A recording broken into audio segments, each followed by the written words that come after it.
चलिए ध्यान दीजिएगा, परंपरा का मूल्यांकन। सबसे पहले तो परंपरा का मूल्यांकन के राइटर हैं रामविलास शर्मा। ये रामविलास शर्मा के बारे में हम आप लोग को बता चुके हैं पिछले क्लास में। याद होगा सबको ना? ये याद कर लीजिएगा अवश्य, काहे कि यहाँ से भी प्रश्न पूछता है। देखिए इसमें जो बताया गया है मुख्य रूप से परंपरा के बारे में बताया गया है। यानी परंपरा को राइटर बहुत अच्छा तरह से पहले की परंपरा और अब की परंपरा, ये दोनों में भिन्नता को बताए हैं। मुख्य रूप से राइटर इसी को प्रकट करने की कोशिश किए हैं कि पहले की परंपरा कैसी थी। थोड़ा सा वर्ड इसमें कठिन आएगा तो ध्यान दीजिएगा, समझने के प्रयास करिएगा। बहुत कठिन इसमें वर्ड दिया हुआ है। देखिए कहता है कि जो लोग साहित्य में युग परिवर्तन करना चाहते हैं, देखिए पहले ही लाइन में दे दिया है, कोई भी लोग साहित्य में परिवर्तन करना चाहता है। साहित्य में जो भी लोग साहित्य युग में परिवर्तन करना चाहता है, जो लकीरें के फकीर नहीं है, जो रूढ़ियों तोड़कर क्रांतिकारी साहित्य रचना चाहते हैं, उनके लिए साहित्य की परंपरा का ज्ञान सबसे ज़्यादा आवश्यक है। यानी पूरा ही एक लाइन है, राइटर लिखे हैं कि जो भी व्यक्ति अगर कुछ परिवर्तन करना चाहता है, वो साहित्य में हो, चाहे जो लकीर का फकीर बना हुआ है उसको परिवर्तन करना चाहता है, या जो पुरानी रूढ़ियाँ परंपरा आ रहा है उसको नई परंपरा में परिवर्तन करना चाहता है, तो उसके लिए साहित्य की परंपरा अति आवश्यक है। अगर साहित्य की परंपरा का ज्ञान नहीं रहेगा तो वो परिवर्तन नहीं कर पाएगा, कुछ में भी परिवर्तन नहीं कर पाएगा। साहित्य की परंपरा का ज्ञान होना चाहिए। आपको साहित्य में आ जाता है बहुत सारे किताब, जैसे साहित्य की बात करें, लिटरेचर की बात करें हम, तो एक केवल हिंदी का एक किताब साहित्य नहीं हुआ, ग्रंथ का किताब भी हो गया साहित्य। बहुत सारे किताब जो है वो सारे साहित्य में आएगा। तो सारे साहित्य का ज्ञान आपको जरूरी है, तब भी आप कुछ में परिवर्तन कर सकते हैं। आपको शिक्षा में परिवर्तन लाना है तो आपको ज्ञान रहेगा तो ना, कि शिक्षा को किस आधार पर हम उसको संरचना को करें कि उसमें परिवर्तन है। अगर परिवर्तन कोई चाहेगा, अभी आप लोग पढ़ाई कर रहे हैं, इसी में परिवर्तन करना चाह रहे हैं, तो कुछ बातें याद रहेगा तभी तो कुछ परिवर्तन करिएगा। वही कहा कि अगर कुछ भी परिवर्तन करना चाहते हैं, या पुरानी परंपरा का परिवर्तन हो, चाहे साहित्य युग में परिवर्तन हो, या जो चीज में परिवर्तन हो, तो आपको साहित्य का ज्ञान आवश्यक है।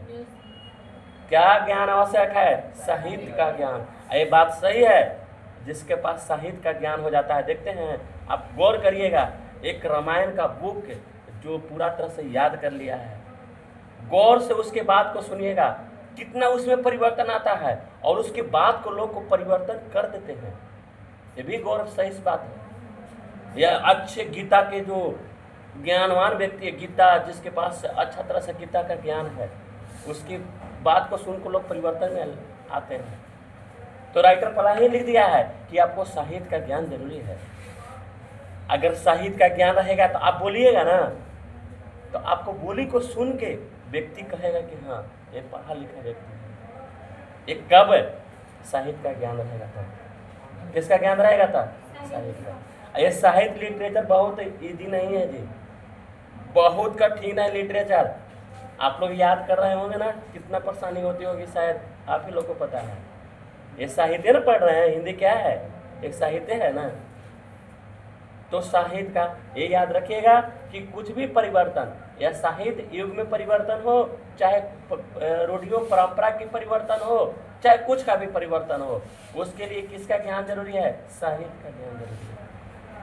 किसका ज्ञान जरूरी है? क्लियर है? समझ में आया? आगे समझिएगा। जो लोग समाज में बुनियादी परिवर्तन करके वर्गहीन शोषण मुक्त समाज की रचना करना चाहते हैं, अभी छोड़े नहीं है राइटर। जो लोग, बहुत सारे लोग हैं जो बुनियादी संरचना, जैसे बुनियादी परिवर्तन करके, जैसे बुनियादी परिवर्तन क्या होता है? बुनियादी मतलब सबको जरूरत हो। जैसे आप लोग सड़क का निर्माण, सड़क बताएं तो सड़क जो है बुनियादी संरचना है। सड़क हो परिवहन में या बस हो, ये बुनियादी संरचना है, यानी जो इम्पोर्टेंट है, माने सबको जरूरी हो। और समाज में भी अच्छे आचरण का सबके जरूरत है। अगर समाज में अच्छा आचरण सबका रहेगा तो समाज क्या होगा, बहुत आगे बढ़ेगा। तो ही लिखता है राइटर कि जो बुनियादी परिवर्तन करना चाहते हैं, वर्गहीन शोषण मुक्त समाज की रचना करना चाहते हैं, वर्गहीन शोषण मुक्त, जो वर्गहीन है, जो वर्ग क्या है, कमजोर है, जो वर्ग जो है एकदम नीचे स्तर पर है, उसको शोषण मुक्त करना है। शोषण यानी सताने का, जो सताया जा रहा है उसको खत्म करना है, करना चाहते हैं। उसके लिए क्या करना होगा, सुनिए। वे अपने सिद्धांतों को ऐतिहासिक भौतिकवाद के नाम से पुकारते हैं। एक कोई व्यक्ति है जो अपने सिद्धांत को कहता है कि भौतिकवाद है, ऐतिहासिक भौतिकवाद है। समझ में आ रहा है बात, थोड़ा सा कठिन होगा। जो महत्व ऐतिहासिक भौतिकवाद के लिए इतिहास का है, जो महत्व ऐतिहासिक भौतिकवाद के लिए इतिहास का है, वही आलोचना के लिए साहित्य की परंपरा का है। ये सब व्यक्ति के दिमाग में चल रहा है। ये सारे के लिए क्या चाहिए, परंपरा का, साहित्य का ज्ञान। ये सारे के लिए क्या चाहिए, साहित्य का ज्ञान। यह आपको अभी बताएं, जो व्यक्ति वर्गहीन है उसको शोषण से मुक्त करना है, क्या चाहिए, साहित्य का ज्ञान। अगर साहित्य का ज्ञान रहेगा तभी आप समाज में जो शोषित व्यक्ति है उसको शोषण से आप मुक्त कर सकते हैं। क्योंकि आपको वैल्यू कब मिलेगा, जब आपके अंदर साहित्य का ज्ञान रहेगा। जब आपके अंदर साहित्य का ज्ञान रहेगा, आपका अच्छा आचरण रहेगा, आपका अच्छा संस्कार रहेगा, आपके बात को लोग सुनेंगे, आपके बात को मानेंगे, आपको भगवान की तरह मानेंगे, तो जाकर आप जो है ना परिवर्तन कर सकते हैं, नहीं तो नहीं परिवर्तन कर सकते। और इसके लिए सबसे पहले क्या ज्ञान होना चाहिए, साहित्य का ज्ञान होना चाहिए। राइटर पहले ही लिख दिया है कि जो भी परिवर्तन करना हो व्यक्ति को, उसके लिए साहित्य का ज्ञान हो। या व्यक्ति समाज में परिवर्तन करना चाहे, या व्यक्ति रोड के स्ट्रक्चर में परिवर्तन करना चाहे, या कुछ में भी परिवर्तन करना चाहे। समझ में बता रहा है ना जी। देखिए आगे भी लिखता है, पूरा इसी का परिभाषा दिया है कि साहित्य का ज्ञान क्यों जरूरत है। ये पूरा पैराग्राफ में लिख दिया है, सुनिए ध्यान से आगे। साहित्य की परंपरा के ज्ञान से ही प्रगतिशील आलोचना का विकास होता है। अगर साहित्य के परंपरा का ज्ञान रहेगा, साहित्य के परंपरा का ज्ञान रहेगा, तभी आलोचना का विकास होगा। आपके अंदर आलोचना करने की गुण आएगी। आप कोई भी वर्ड को कई तरीके से आप ढाल सकते हैं। जब साहित्य का ज्ञान रहेगा तब एक वर्ड को कई तरह से बोल सकते हैं, एक वर्ड को कई तरह से बोल सकते हैं। जब आपके अंदर क्या रहेगा, साहित्य का ज्ञान। क्या, किसका ज्ञान, साहित्य का ज्ञान। आगे सुनिए, साहित्य के ज्ञान के बाद अभी यही चल रहा है। कहता है प्रगतिशील आलोचना के ज्ञान से साहित्य की धारा मोड़ी जा सकती है। अगर प्रगतिशील आलोचना का ज्ञान हो गया, पहले तो साहित्य का ज्ञान आया, फिर प्रगतिशील आलोचना का ज्ञान आया। अगर एक ज्ञान आएगा तो साहित्य का धारा भी मोड़ सकते हैं। जो साहित्य का धारा एक और चल रहा है, उस साहित्य की धारा भी आप मोड़ सकते हैं। साहित्य की धारा में भी आप परिवर्तन कर सकते हैं। परिवर्तन क्या कर सकते हैं, बात समझ में आ रहा है जी। नए प्रगतिशील साहित्य का निर्माण किया जा सकता है। नए प्रगतिशील साहित्य का निर्माण किया जा सकता है। जो पहले के साहित्य है उसमें बदलाव करके नए प्रगतिशील साहित्य का निर्माण कर सकते हैं। कब, जब साहित्य का ज्ञान रहेगा तब। आगे राइटर लिखे हैं कि प्रगतिशील आलोचना किन्हीं अमूर्त सिद्धांतों का संकलन नहीं है। अमूर्त सिद्धांतों का संकलन नहीं है, वह साहित्य की परंपरा का मूर्त ज्ञान है। माने प्रगतिशील आलोचना जो है, आलोचना अमूर्त सिद्धांतों का संकलन नहीं है। अमूर्त सिद्धांतों का संकलन करने का मतलब माने वो अमूर्त कहे तो चुप,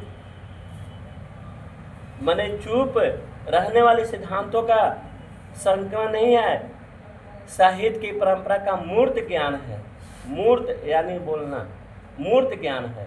माने साहित्य का ज्ञान जिसके पास रहेगा, अगर वो अच्छा तरह से व्याख्या करेगा तो उसके अंदर उसको पता लगेगा कि हाँ उसके अंदर साहित्य का ज्ञान है। तो राइटर पूरा ये पैराग्राफ में बताएं कि क्यों जरूरत है। सुन लीजिए, साहित्य का ज्ञान क्यों जरूरत है। आप विचार करिएगा इस बात को कि ये सही बात है कि नहीं है।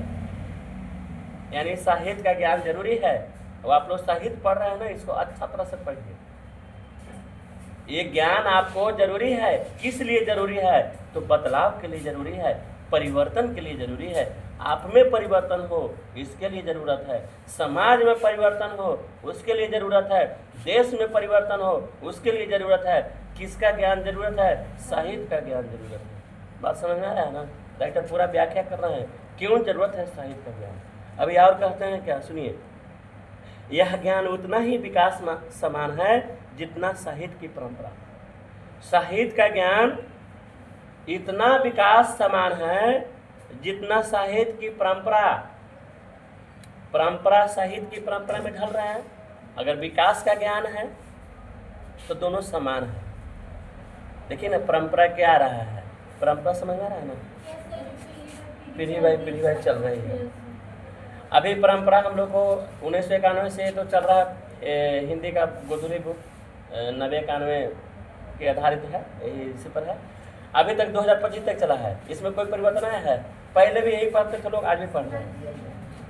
तो ये परंपरा आ गया है, चल रहा है। इसमें भी बदलाव करेंगे कौन लोग? जिसके अंदर साहित्य का ज्ञान रहेगा वो लोग क्या कर देंगे? बदलाव कर देंगे, थोड़ा सा चेंजिंग करेंगे।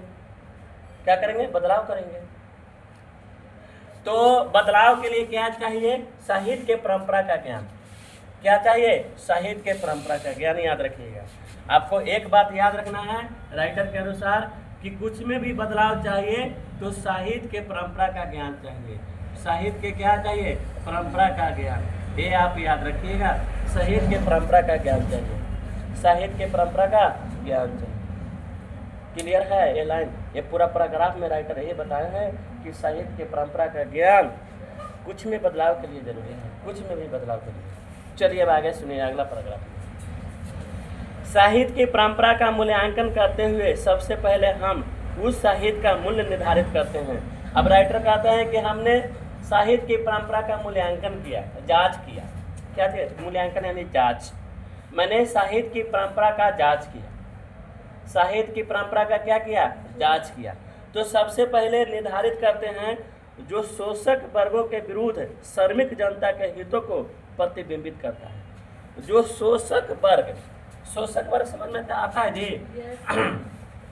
शोषक वर्ग जो सताया हुआ वर्ग है, इसको प्रतिबिंबित किया है। सबसे पहले राइटर सबसे पहले किसको प्रतिबिंबित किया है? शोषक वर्ग को। इसके विरुद्ध श्रमिक जनता के हितों को प्रतिबिंबित किया है। इसके विरुद्ध जो श्रमिक जनता है, जो मेहनत करने वाला जनता है, इसके हितों को लेकर हितों के लेकर क्या किया है? राइटर जो है प्रतिबिंबित किया है। इसी को राइटर अच्छा तरह से बताने की कोशिश किया है।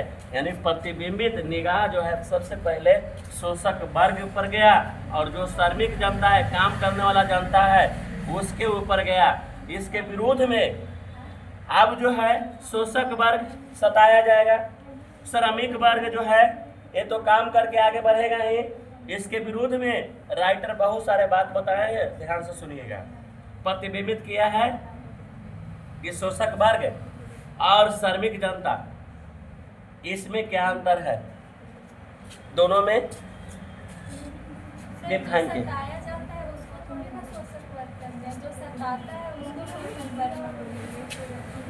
शोषक वर्ग, हाँ, जो सताता है, कुछ बोलिए, जो सताता है, सही है। जो सताता है उसको शोषक वर्ग, माने किसी को सताएगा और एक श्रमिक जनता हो जाएगा, काम करने वाला जनता। सही बोले, कुछ उल्टा बोले था। ये जो सताता है व्यक्ति उसको शोषक वर्ग कहेंगे। जैसे हम सताएंगे किसी को तो हम क्या कहलाएंगे? शोषक कहलाएंगे। और हमारे बहुत सारे तीव्र रहेगा तो क्या कहलाएगा? शोषक वर्ग। तो वो जो सताने वाला रहेगा वही क्या कहलाएगा? शोषक। अब सुनिए, इसके साथ हम उस साहित्य पर ध्यान देते हैं। सबसे पहले राइटर कहा उस साहित्य पर ध्यान देते हैं जिसकी रचना का आधार शोषित जनता का श्रम है। अब ये सताएगा किसको? शोषित जनता का श्रम। जो शोषित हो रहा है, क्या हो रहा है? शोषित। ये शोषक वर्ग सताएगा ना, इसको सताएगा। ध्यान से समझिएगा तब समझ जाएगा। और यह देखने का प्रयत्न करते हैं कि वह वर्तमान काल में जनता के लिए कहाँ तक उपयोगी है। ये सता रहा है और ये जनता के लिए कहाँ तक उपयोगी है, ये देखने की कोशिश करते हैं। राइटर देखिए, पूरा पैराग्राफ खत्म होगा तब निष्कर्ष निकलेगा। आगे सुनिएगा, कहता है कि यह देखने के प्रयत्न करते हैं कि वह वर्तमान काल में जनता के लिए कहाँ तक उपयोगी है, उसका उपयोग किस तरह हो सकता है, इसका उपयोग किस तरह हो सकता है।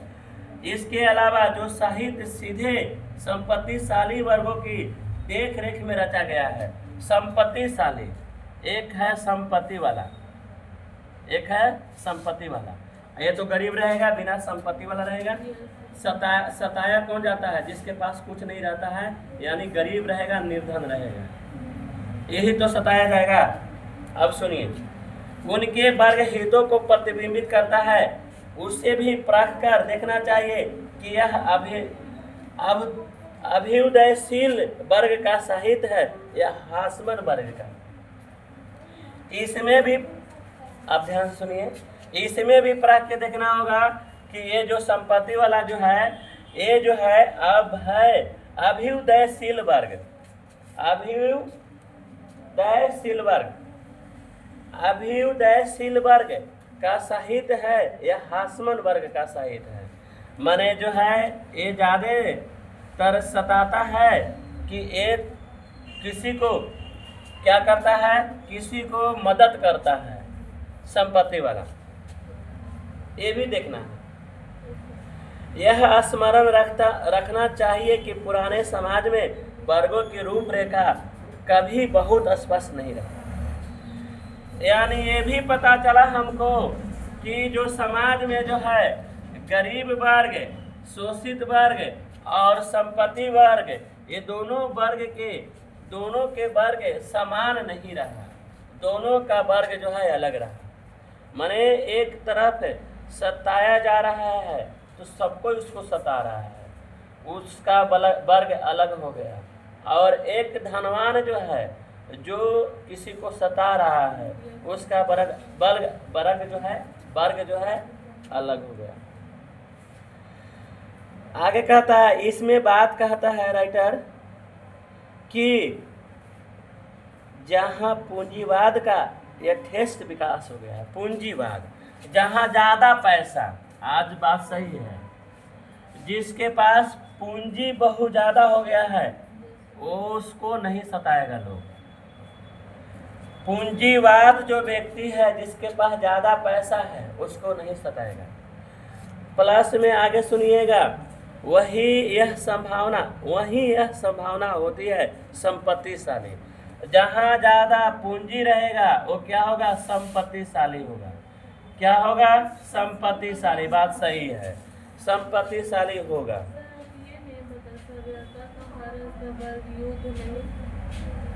वहाँ पहुँचे भी क्या? पीछे नहीं। संपत्तिहीन वर्ग एक दूसरे के सामने पूरी तरह विरोधी बनकर खड़े हो। अब जो है संपत्तिहीन, ये तो संपत्तिशाली हो गया, पूंजीवाद हो गया, और एक तरफ जो होगा संपत्तिहीन होगा। कौन होगा? संपत्तिहीन, जिसके पास संपत्ति रहेगा ही नहीं। ये एक दूसरे को क्या रहेगा? विरोध रहेगा। देखिए ना, यानी समाज में विरोधी रहता है। ये आप मानिएगा, जिसके पास धन संपत्ति नहीं रहता है, वो जो संपत्ति रहता है जिसके पास, उससे थोड़ा सा विरोध प्रकट होता है, यानी उससे बैठता नहीं है। बैठेगा जी? नहीं बैठेगा। ये तो संपत्तिशाली अपने आप को तो संपत्तिवान समझेगा। ये जो है ये कहेगा कि हमको क्या दिक्कत है, हम ओकरा से क्यों बोले जाए। तो ये जो संपत्तिहीन है ये भी कम नहीं है, ये भी कहेगा कि तुम अपन घर के हो संपत्तिवान, हम भी संपत्तिहीन कहाँ है अपन घर के। तो दोनों में बैठता नहीं है। बैठेगा जी? नहीं बैठेगा। पुराने साहित्य में वर्ग हित साफ साफ टकराते हुए दिखाई दे। पुराने साहित्य अगर पढ़ते हैं लिटरेचर, तो वर्ग हित जो है साथ साथ टकराते हैं, यानी लड़ाई करते हैं। वर्ग हित जो है क्या करते हैं? टकराते हैं। पहले के साहित्य में पढ़िएगा, आप हिस्ट्री पढ़े हैं बहुत सारे, देखें लड़ाई ना। वर्ग हित माने एक ही वर्ग वाला भी साथ साथ लड़ाई करते हैं।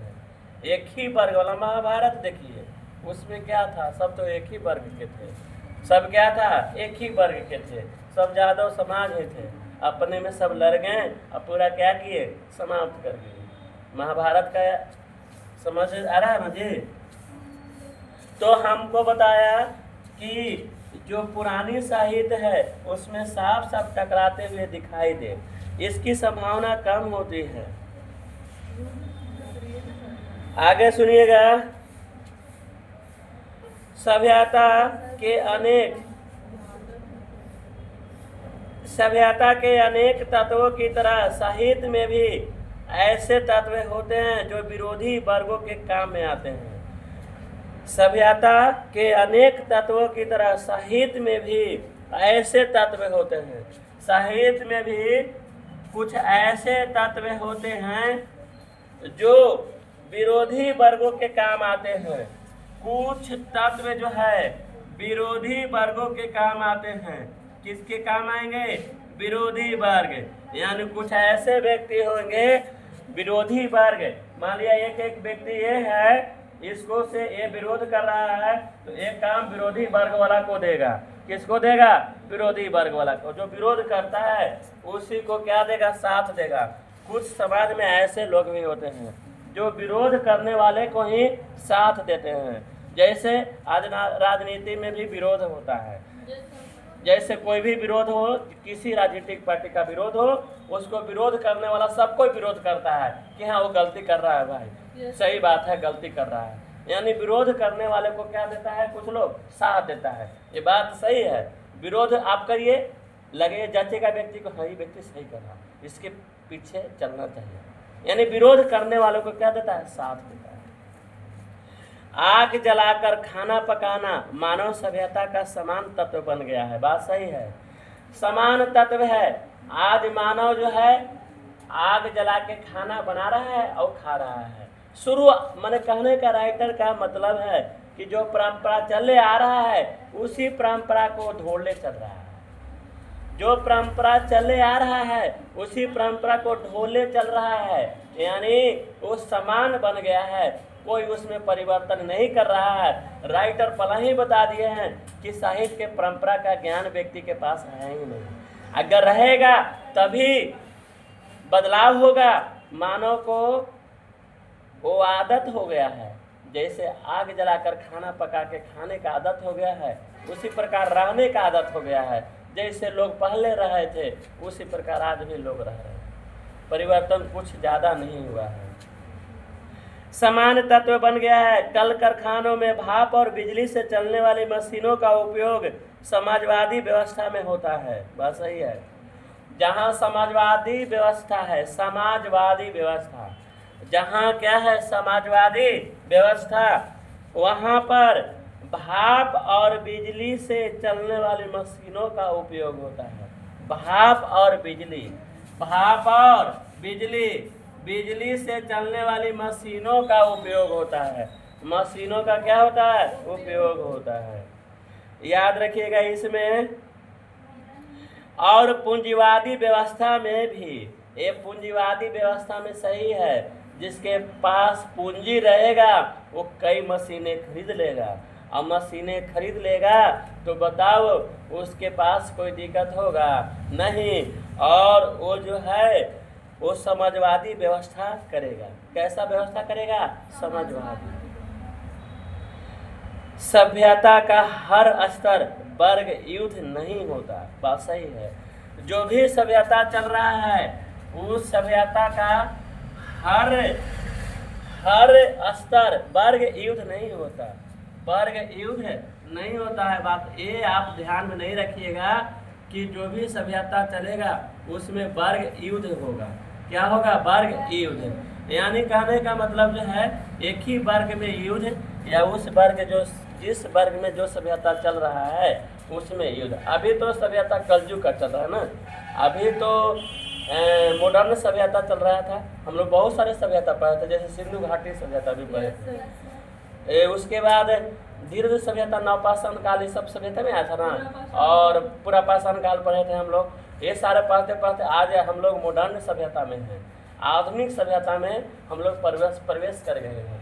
तो इसमें ऐसा बात नहीं है कि वर्ग युद्ध ही होगा। क्या होगा? वर्ग युद्ध होगा, एक वर्ग दूसरे वर्ग के युद्ध ही होगा, ऐसा बात भी नहीं है। लेकिन वर्ग युद्ध भी हुआ है। राइटर कहे हैं कि वर्ग भी युद्ध हुआ है, वर्ग युद्ध भी हुआ है। इसी तरह साहित्य का हर स्तर संपत्तिशाली वर्गों के हित में बंधा हुआ नहीं रहता है। भाई ये भी जरूरी नहीं है कि साहित्य का हर स्तर जो है संपत्तिशाली में बंधा हुआ रहेगा। यानी कहने का मतलब जो संपत्तिशाली रहेगा वही आगे रहेगा, संपत्तिशाली रहेगा वही कुछ करेगा, और जो संपत्तिशाली रहेगा नहीं वो ना कुछ करेगा। ऐसा भी बात नहीं है। केवल संपत्तिशाली व्यक्ति को ही भार नहीं दिया गया है, वही कुछ नहीं कर सकता है। जो संपत्तिशाली नहीं है वो भी क्या करता है? वो भी कुछ कर सकता है। समझ में रहा है?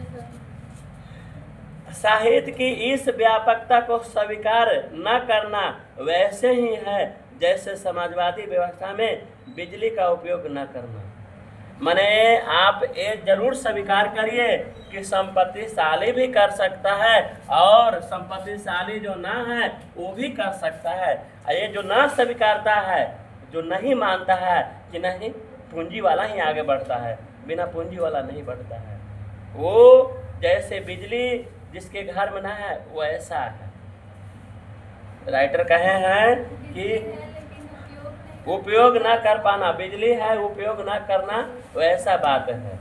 अरे भाई राइटर खुद बता रहे हैं कि व्यक्ति को कभी ये नहीं छोड़ देना चाहिए कि संपत्तिशाली व्यक्ति यानी जो धन से यानी पूंजी से पूरा धनवान हो, पूर्ण हो, वही व्यक्ति करेगा। इस पर नहीं छोड़ देना चाहिए। जिसके पास ना है वो भी कुछ कर सकता है, वो भी सोच लेगा, वो भी कर लेगा। क्योंकि इसका आविष्कार पूंजीवाद समाज में हुआ था।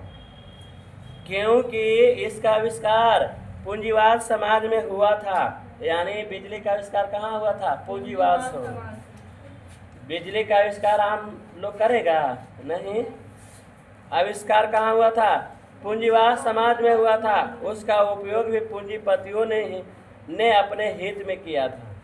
पूंजीपतियों ने अपने हित में किया था। अब आज तो बिजली जो है हर घर है। आज बिजली हर घर है कि नहीं है? तो ऐसा बात नहीं है कि पूंजीपति लोग ही हर काम कर सकता है, बिना पूंजीपति लोग नहीं कर सकता है। ऐसा बात नहीं है। समझ में बता रहा है? राइटर समझाने का तरीका थोड़ा सा अलग अलग लगाए हैं।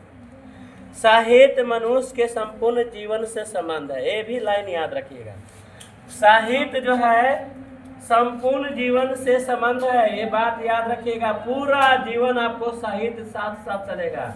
साहित्य मनुष्य के संपूर्ण जीवन का क्या है? जीवन से संबंध है। ये बात याद रखिएगा कि जब तक आपका जीवन है तब तक आपका साहित्य साथे साथे चलेगा। समझ में आ रहा है? संबंध रखता है। जब तक जीवन तब तक साहित्य रहेगा। साहित्य का संबंध जो है पूरा जीवन है। क्या है? पूरा जीवन है। पूरा जीवन, संपूर्ण जीवन है। आर्थिक जीवन के अलावा आर्थिक जीवन एक होता है, एक सामाजिक जीवन होता है। आर्थिक यानी इकोनॉमी, पैसा।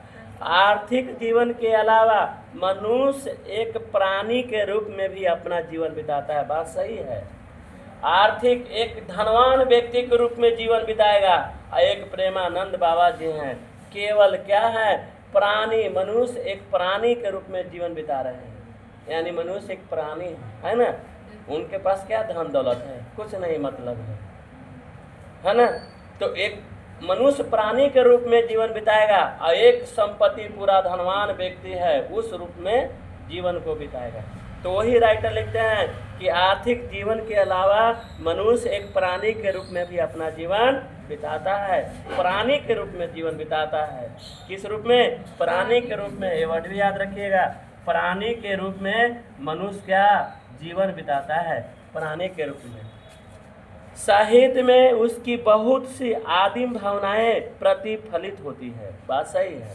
अगर साहित्य का ज्ञान रहेगा तो जो पुरानी भावनाएं जो है वो अंदर आ जाएगा, पुरानी चीजें जो है आपके अंदर आ जाएगा, प्रतिफलित हो जाएगा, यानी उभरेगा। क्या करेगा, उभरेगा। जो उसे प्राणी मात्र से जोड़ता है, जो क्या जोड़ेगा, प्राणी मात्र से। क्या जोड़ेगा, प्राणी मात्र से। कोई कुछ से मतलब नहीं, ना लोभ मोह, एकदम जीवन मेरा रहेगा। क्या जीवन जो है पूरा दुनिया से दूर रहेगा। साधु महात्मा लोग का क्या मतलब रहता है, केवल वो क्या रहते हैं, प्राणी मात्र रहते हैं। उन लोग क्या रहते हैं, केवल प्राणी मात्र। क्या हो रहा है मतलब नहीं है, धन दौलत कैसे आएगा कैसे जाएगा, सबसे मतलब नहीं। केवल क्या, प्राणी मात्र। केवल प्राण है, शरीर है, अच्छा तरह से रह रहे हैं, कोई कुछ से मतलब नहीं। इस बात को बार बार कहने में कोई हानि नहीं है कि साहित्य विचारधारा मात्र नहीं है। बात सही है, साहित्य केवल विचारधारा मात्र नहीं है। साहित्य जो है केवल विचारधारा ही नहीं है। समझ में आ रहा है ना, विचारधारा तो है ही साहित्य, लेकिन केवल विचारधारा नहीं है, और भी है कुछ। साहित्य केवल विचारधारा ही नहीं है।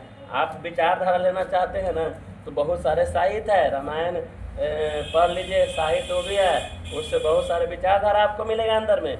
एक इस जीवन में कैसे जीना चाहिए, रामायण महाभारत गीता ये सिखा देगा,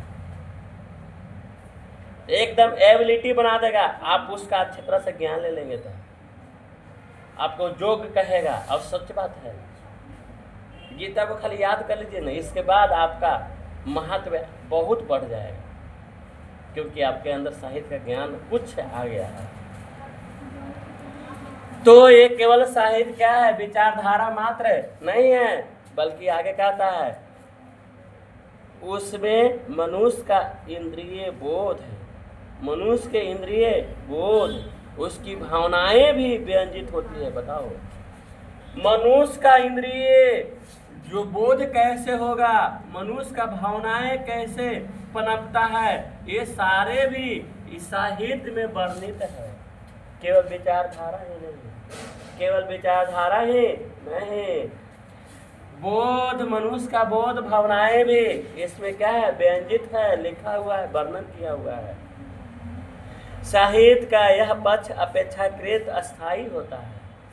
यह पक्ष जो है, भावनाएं वाला पक्ष, बोध वाला पक्ष, ये अस्थायी होता है। अभी पढ़े हैं तो हमारे बेटा, उसके बेटा, यानी 2-3 पीढ़ी तक साहित्य वाला चीज, यही चीज पढ़ेगा।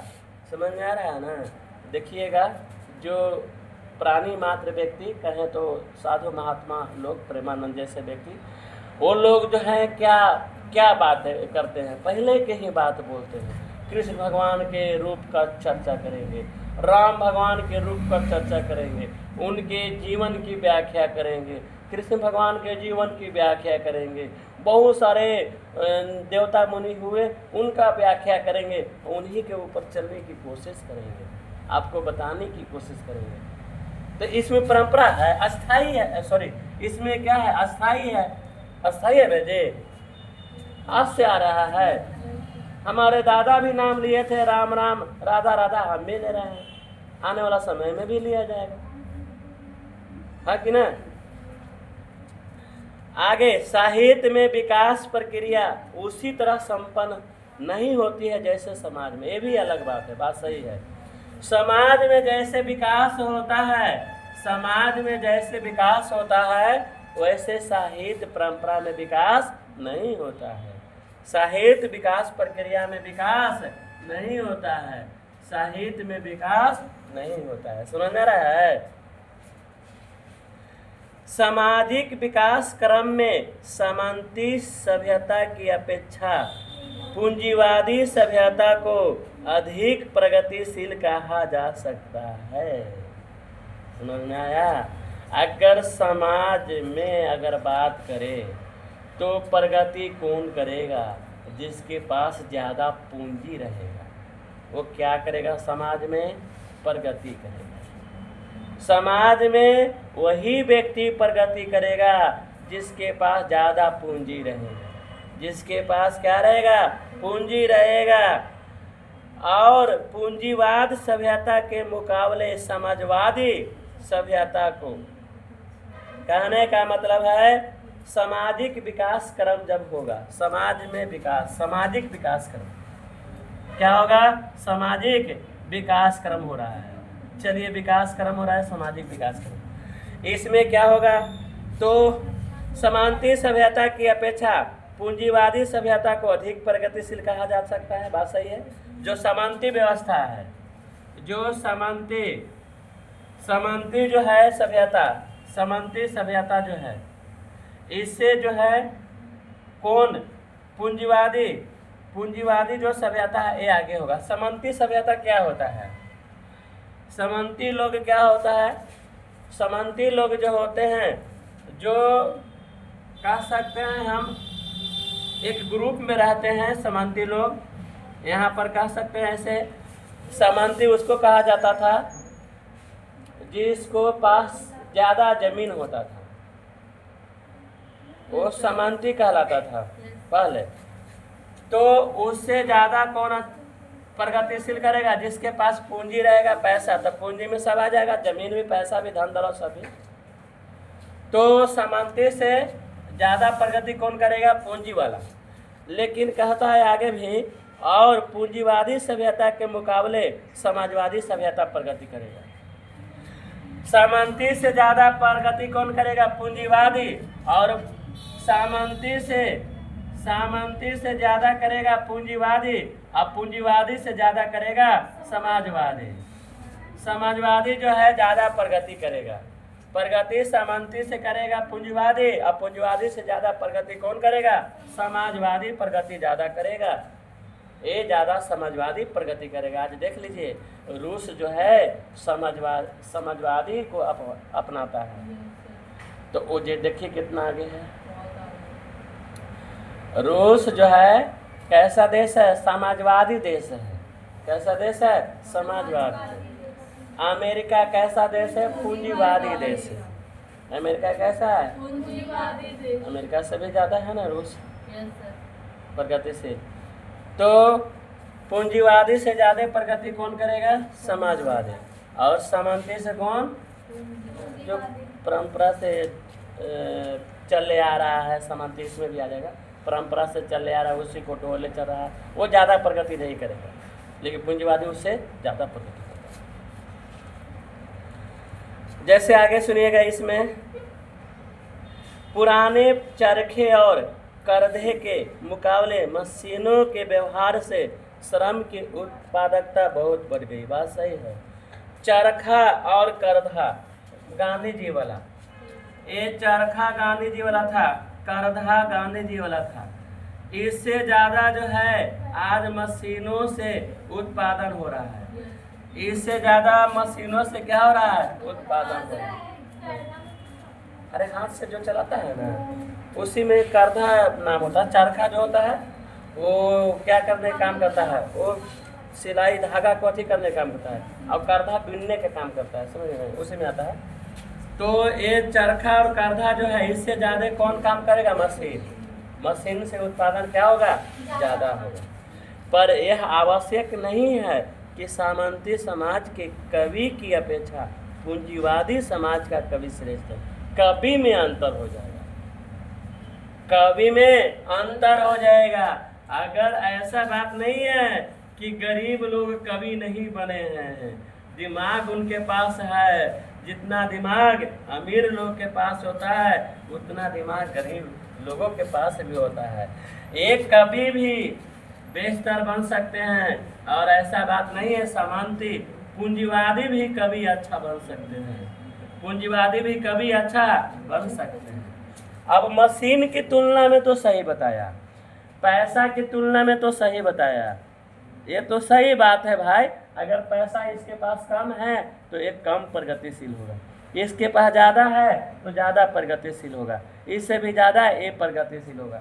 लेकिन नॉलेज में ऐसा बात नहीं है कि पूंजीवादी वाला ज़्यादा नॉलेजगर हो जाएगा और सामंती वाला कम नॉलेजगर हो जाएगा।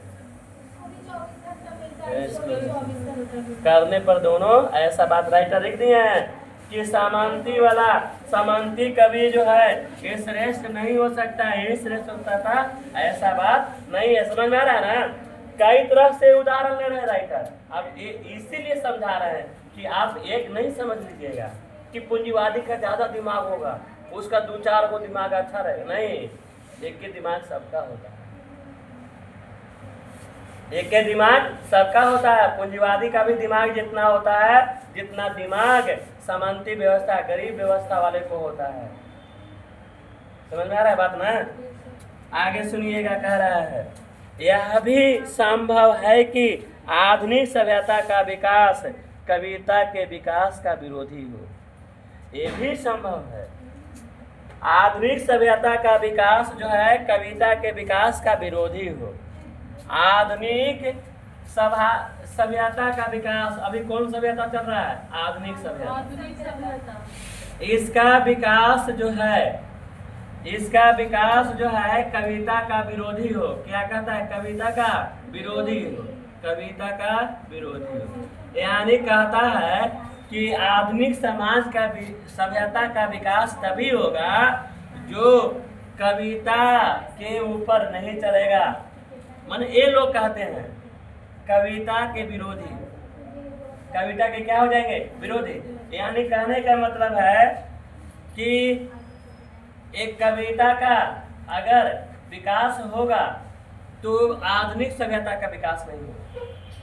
कौन लोग? मान ली कि इसका एक व्यक्ति हो गया और इसका एक व्यक्ति हो गया, तो ये व्यक्ति का मानना है ना कि आधुनिक विकास अगर चाहते हैं तो कविता को लेके नहीं चलिए, कविता को लेके नहीं चलिए, यानी कविता का विरोधी करेंगे। सुनिए ध्यान से, हल्ला नहीं करिए। आगे सुनिए क्या कहता है। कभी स्वयं बिकाऊ माल बन रहा हो, और कभी जो है इसमें भी बात है, जो कभी है वो बिकाऊ माल यानी बिक जा रहा है, कभी क्या हो रहा है? बिक जा रहा है। कभी क्या हो रहा है? बिक जा रहा है। व्यवहार में यही देखा जाता है कि 19वीं और 20वीं सदी के कवि, 19वीं सदी के कवि और 20वीं सदी के कवि, 19वीं सदी के और 20वीं सदी के कवि क्या भारत में, क्या यूरोप में, क्या भारत में और क्या यूरोप में, मैंने बात करना है 19वीं सदी के भारत के कवि और 19वीं सदी के यूरोप के कवि। कहाँ के कवि? यूरोप के कवि। पुराने कवियों को घोटे जा रहे हैं, बात सही है। पुराने जो कवि हैं उनको समाप्त करते किया जा रहा है। पुराने कवियों को क्या किया जा रहा है? समाप्त। कहीं उनके आसपास पहुंच जाते हैं तो अपने को धन्य मानते हैं। ये लोग जो है नए कवि जो है, हल्ला न करिए, नए कवि जो है पुराने कवि के पास पहुंच जाते हैं तो उनको धन्य मानते हैं, लेकिन बाद में जो है उनको ख़त्म करने का पूरा प्रयास करते हैं, ताकि वो अगर ख़त्म होंगे तब हम उभरेंगे। नए कवि का दिमाग में यही चलता है। पुराने कवि को क्या करे? आलोचना करे, ख़त्म करने का उपाय करे। आगे सुनिएगा। ये जो तमाम कवि अपने पूर्ववर्ती कवियों की रचनाओं का मनन करते हैं, जितने भी तमाम कवि हैं, जितने भी कवि हैं, जो पहले की कवियों की रचनाओं का मनन करते हैं, बात सही है, कवि ऐसे नहीं बनता है। आज आप लोग भी कवि बनिएगा तो जो पहले की कविता है कवियों के द्वारा लिखा हुआ, उसको मनन करिएगा, उसको अध्ययन करिएगा, उसको जानिएगा, तब तो जाकर आप नया कविता लिखिएगा। वो कैसे कविता को लिखे हैं, किस प्रकार कविता को ढाले हैं, कविता लिखने में क्या प्रयोग किए हैं, ये आप जान जाइएगा, तब आप नया कविता लिखेंगे। पहले से जो कविता लिखा हुआ है उस कविता को क्या करेंगे, आप मनन करेंगे, अध्ययन करेंगे। क्या करेंगे? अध्ययन। वे उनका अनुकरण नहीं करते, वे उनका अनुकरण नहीं करते, उनसे सीखते हैं और स्वयं नई परंपराओं को जन्म देते हैं। समझ आया? वो जैसे किए हैं उनका अनुकरण नहीं करेंगे, थोड़ा सा चेंज करेंगे। जैसे हम जानकारी ले लिए कविता के बारे में, ऐसे ऐसे लिखा गया, सीख गए, लेकिन जैसे वो लिखे हैं वैसे नहीं लिखेंगे, थोड़ा सा चेंज करके क्या करेंगे, नए कविता नए परंपरा को जन्म देंगे। हम क्या देंगे? नए परंपरा को जन्म। लेकिन हम सीखे कहाँ से हैं? पुराने से। अगर कविता मुझे लिखना रहेगा तो पहले कविता का अध्ययन करेंगे आप, जो भी जितना पुराना कविता है, जो व्यक्ति लिखे हैं कविता, उस कविता को अध्ययन करेंगे, लेकिन उन्हीं के अनुसार फिर नहीं लिखेंगे दोबारा। जैसे वो लिखे हैं उन्हीं के अनुसार दोबारा नहीं लिखेंगे, थोड़ा सा चेंज करके लिखेंगे, ताकि लगे कि नए परंपरा का कविता का जन्म हुआ, नए परंपरा के कविता का जन्म हुआ है। जो साहित्य दूसरों की नकल करके लिखा जाए, ये भी बात सही है। जो साहित्य लिखा जा रहा है, जो दूसरों के नकल करके लिखा जा रहा है, जैसे साहित्य, अच्छे साहित्यकार थे, कौन थे? प्रेमचंद। प्रेमचंद जो, हाँ, मुंशी प्रेमचंद। मुंशी प्रेमचंद जो है अच्छे साहित्यकार हैं। उन साहित्यकारों के नकल करके अगर लिखते हैं तो वह अधम कोटि का होता है, यानी नीच कोटि का होता है, माने उनको ज़्यादा आगे बढ़ाया नहीं जाता है। जैसे किसी को अगर अपना कर उसी के रूप में अगर लिखेंगे तो आपका क्या बढ़ेंगे? आप नहीं बढ़ेंगे, कुछ अलग करने पड़ता है, कुछ अलग करने पड़ता है। तो आगे क्या कहा सुनिएगा, सांस्कृतिक असमर्थता का सूचक होता है। वो क्या होता है? सांस्कृतिक असमर्थता का सूचक होता है। कौन? जो नकल करके लिखता है। जो महान साहित्यकार हैं, अब आगे सुनिए, महान साहित्यकार जो हैं उनकी कला की आवृत्ति नहीं हो सकती। बात सही है, आवृत्ति माने दोहराया जा सकता है, माने उनकी जो कला है उनको पुनः दोहराया नहीं जा सकता है, आवृत्ति नहीं होता है। जो महान कलाकार है उनकी कला का आवृत्ति नहीं होता है, दोहराया नहीं जाता है। यहाँ तक कि एक भाषा से दूसरी भाषा में अनुवाद करने पर उनका कलात्मक सौंदर्य ज्यों का त्यों नहीं बना रहता, ये भी बात है। अगर हिंदी में लिखे हैं, अंग्रेजी में अगर परिवर्तन हुआ तो जैसा हिंदी में कला का वर्णन है वैसा अंग्रेजी में नहीं रहेगा। ये महान कवियों का बात है। औद्योगिक उत्पादन और कलात्मक सौंदर्य ज्यों का त्यों नहीं बना रहता, ये भी बात याद रखिएगा। औद्योगिक उत्पादन, कौन उत्पादन? औद्योगिक उत्पादन और कलात्मक सौंदर्य, ये दोनों जो है ज्यों का त्यों बना नहीं रहता है, चेंज होते रहता है। क्या रहता है? चेंज। ये भी उत्पादन में चेंज होते रहता है। आज मार्कर ऐसे आ रहा है, 20 बरस बाद देखिएगा थोड़ा सा चेंज जरूर आएगा, इसमें भी क्या हो जाएगा? चेंज, परिवर्तन हो जाएगा। और कलात्मक में भी थोड़ा सा उमंग एज में है, आवाज़ सही है, बोली सही है, कला अच्छा तरह से प्रस्तुत हो रहा है। जैसी एज ढलेगा थोड़ा सा कला में चेंजिंग आएगा, समय भी ढलेगा, कला में क्या होता है? चेंजिंग होता है। समझ में आ रहा है? तो कला में भी क्या होता है? चेंज।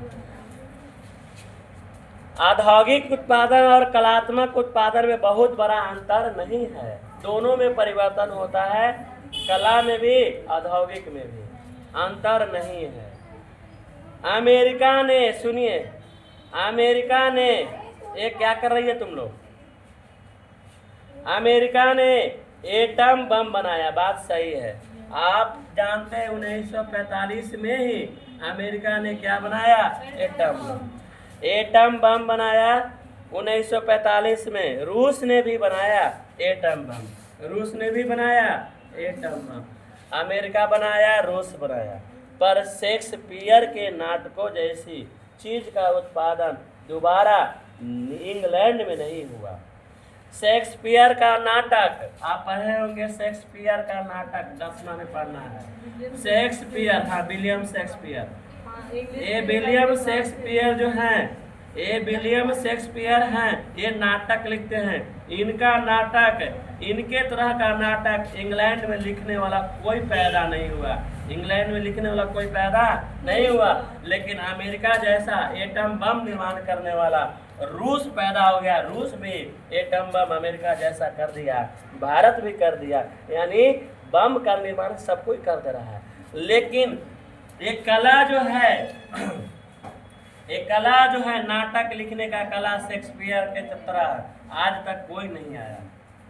शेक्सपियर के तरह नाटक लिखने वाला कोई पैदा नहीं हुआ। लेकिन एटम बम बनाने वाला पैदा हो गया। समझ रहे हैं ना, ये औद्योगिक हो गया, ये कला में हो गया, अंतर तो थोड़ा सा होता है। आगे सुनिएगा। द्वंद्वात्मक भौतिकवाद मनुष्य की चेतना को आर्थिक संबंधों से प्रभावित मानते हुए उसकी सापेक्ष स्वाधीनता स्वीकार करता है।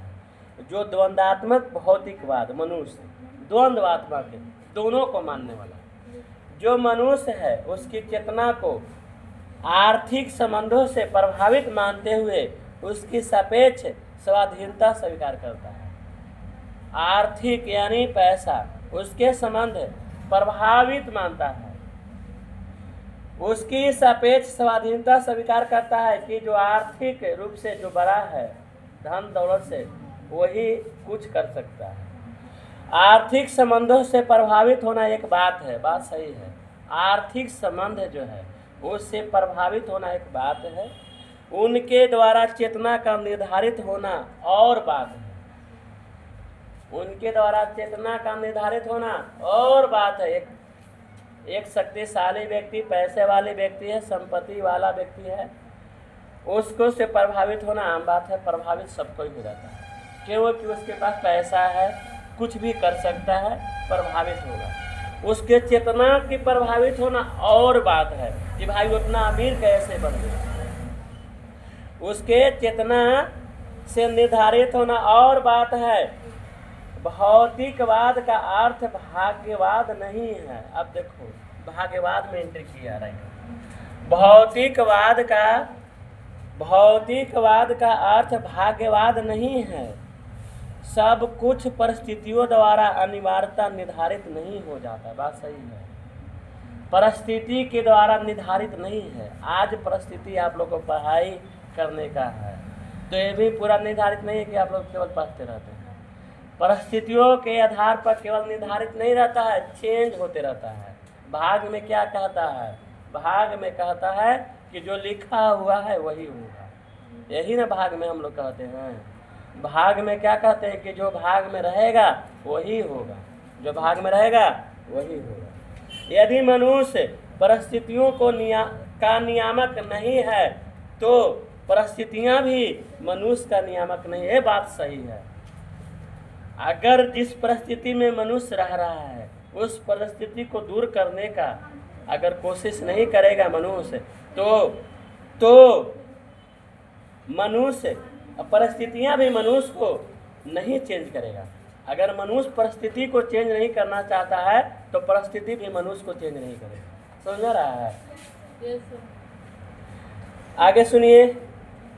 दोनों का संबंध द्वंद्वात्मक है। दोनों का संबंध द्वंद्वात्मक है। दोनों का संबंध एक दूसरे पर निर्भर है। एक दूसरे पर क्या है? निर्भर है। यही कारण है कि साहित्य सापेक्ष रूप में स्वाधीन होता है। सापेक्ष रूप में क्या होता है? स्वाधीन होता है। गुलामी अमेरिका में भी थी। देखिए सुनिए अब कहानी। गुलामी कहाँ था? अमेरिका में। कोई बताएगा अमेरिका कब आज़ाद हुआ? 1776 से 89। हाँ सही है, 89 में। तो अमेरिका भी गुलाम था। गुलामी एथेंस में भी थे, एथेंस भी गुलाम था, किंतु एथेंस की सभ्यता ने सारे यूरोप को प्रभावित किया था। बात सही है। एथेंस की सभ्यता पूरे यूरोप में प्रभावित किया, लेकिन गुलामों के अमेरिकी मालिकों ने मानव संस्कृति को कुछ भी नहीं दिया। अमेरिका ने कुछ नहीं दिया मानव संस्कृति। एथेंस ने पूरे यूरोप को प्रभावित कर दिया, लेकिन अमेरिका के लोगों ने मानव को कुछ नहीं दिया। समझ में आया? वही कह रहा है राइटर कि भौतिकवाद और भाग्यवाद में अंतर होता है, एक नहीं है। सामंतवाद दुनिया भर में कायम रहा। बात सही है। सामंतवाद दुनिया भर में कायम रहा। कोई भी चाहे ओकरा हथियार ले, वो कब्जा कर ले, ये सामंतवाद सब कुछ कायम रहा। इस सामंती दुनिया में महान कविता के दो ही केंद्र थे। महान कविता मात्र दो ही जगह हुए। कविता लिखने वाले जो कवि हुए मात्र दो ही जगह के हुए। कविता का केंद्र दो ही जगह था, एक भारत था, एक ईरान था। बात सही है। ईरान में भी बहुत अच्छे कविता लिखा गया ईरान के लोगों के द्वारा और भारत के लोगों के द्वारा। कविता का केंद्र मात्र दो ही था, एक ईरान और एक भारत। पूंजीवादी विकास यूरोप के तमाम देशों में हुआ। बात सही है। यूरोप के जितने भी देश हैं, सब देश में पूंजीवादी का विकास हुआ। यूरोप के सारे देश अमीर हैं। यूरोप के छोटे देश भी है ना, वो भी अमीर है। पूंजीवादी विकास बहुत ज्यादा हुआ। पर राफेल, लियोनार्डो दा विंची नाम सुने हैं जी? राफेल का नाम जो चित्रकार है, बहुत अच्छा चित्रकार है। लियोनार्डो दा विंची ये भी चित्रकार ही है। और माइकल एंजेलो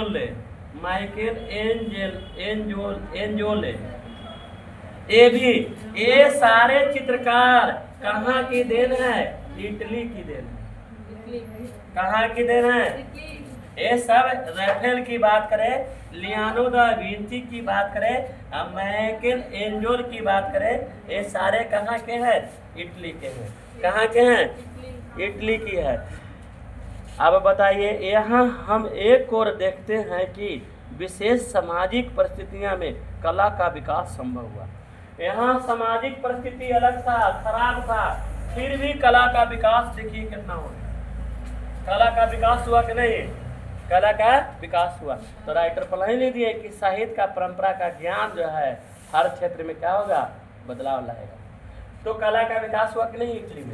इटली में कला का विकास हुआ, तभी तो राफेल जैसे, लियोनार्डो दा विंची जैसे, माइकल एंजेलो जैसे चित्रकार बने। यहाँ पर आप बता हैं महान कविता के दो ही केंद्र था। आप कवि बता देते हैं, कवि नहीं होता कविता। हाँ, कविता केंद्र तो वहीं, जैसे यहाँ केंद्र कविता का है, तो कवि कहाँ पैदा होंगे? भारत से केंद्र में बना होता है। ज्यादातर कवि भारत सब के पैदा हुए थे, और देश का भी पैदा हुए हैं, ऐसा थोड़ी है, फिक्स है ये ज्यादातर। लेकिन भारत और कहाँ के? ईरान ज्यादातर में। आगे सुनिएगा, यहाँ दूसरी ओर हम यह भी देखते हैं कि समान सामाजिक परिस्थितियां होने पर भी कला का समान विकास नहीं होता। समान सामाजिक परिस्थितियां हैं, समाज में जो परिस्थिति इधर है, जो परिस्थिति इधर है, फिर भी कला का विकास समान नहीं होता। इधर कला का विकास अलग, इधर कला का विकास अलग। यानी राइटर बताना चाह रहे हैं कि कला का विकास में सामाजिक परिस्थितियाँ का कोई मतलब नहीं है। समाज की परिस्थिति दयनीय है कि समाज की परिस्थिति अच्छा है, पूंजीवादी है कि गरीब है, ये मायने नहीं रखता है कला का विकास में। कला का विकास में मायने नहीं रखता है। यहाँ हम असाधारण प्रतिभाशाली मनुष्यों की अद्वितीय भूमिका भी देखते हैं। जो असाधारण है, जिसको लोग एकदम मंद बुद्धि वाला समझता था, उसके अंदर भी कलाकारी आ जाता है, नहीं आता है जी। आज बताओ ना, जो ढोलक बजाता है का वो पढ़े लिखे रहता है, उसके अंदर कलाकारी कितना अच्छा बजाता है, देखते हैं लोग झूम उठते हैं। और जब उतना तेज और तो असाधारण लोग भी कलाकार बन सकते हैं। असाधारण लोग भी क्या बन सकते हैं? कलाकार। ये नहीं कि पूरा अच्छा व्यक्ति रहेगा वही कलाकार बनेगा, नहीं, असाधारण लोग। साहित्य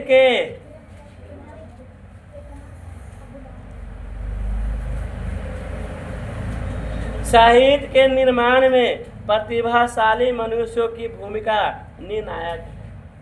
प्रतिभाशाली मनुष्य एक होता है, आप ही लोग में कोई प्रतिभाशाली होगा। प्रतिभाशाली कौन है? प्रतिभाशाली जो तुरंत भर में याद कर ले, एकदम तेज, प्रश्न का उत्तर तुरंत दे दे, ये प्रतिभाशाली होता है। प्रतिभाशाली मनुष्यों की भूमिका निर्णायक है। बात सही है, हाँ ना करो। ये प्रतिभाशाली मनुष्य का भूमिका निर्णायक होता है। हाला नहीं करिए, समझे ना। ये जो कहेगा उसके बात को मानना पड़ता है, समाज में या कहीं भी। प्रतिभाशाली जो भी विचार देगा वो निर्णायक होगा। क्या होगा? निर्णायक। यानी ये जो कहा से लोग मानते हैं, निर्णायक होता है। क्या होता है? निर्णायक। निर्णायक समझ रहा है ना, यानी पूरी तरह से वही अब करना है, निर्णय हो गया। इसका यह अर्थ नहीं कि ये मनुष्य जो करते हैं वह सब अच्छा ही अच्छा होता है। ये भी अर्थ नहीं सही है कि प्रतिभाशाली है और जो करेगा सब अच्छे करेगा, नहीं। ये भाई सही है, जिस क्षेत्र में अच्छा कर रहा है उसका निर्णायक होगा, उसकी बात को माना जाएगा। ये ना मान लीजिए कि ये भी कुछ करेगा सब ठीक ही करेगा। समझ आ रहा है ना? ये भी सही नहीं है कि जो करेगा सो अच्छे करेगा, या उनके श्रेष्ठ कृतित्व में दोष नहीं है। ऐसा बात भी नहीं है कि प्रतिभाशाली व्यक्ति में दोष नहीं होगा, इसमें भी दोष होता है। कला का पूर्णतः निर्दोष होना भी एक दोष है। कला का पूर्णतः निर्दोष होना भी एक क्या है? दोष है। अगर निर्दोष नहीं है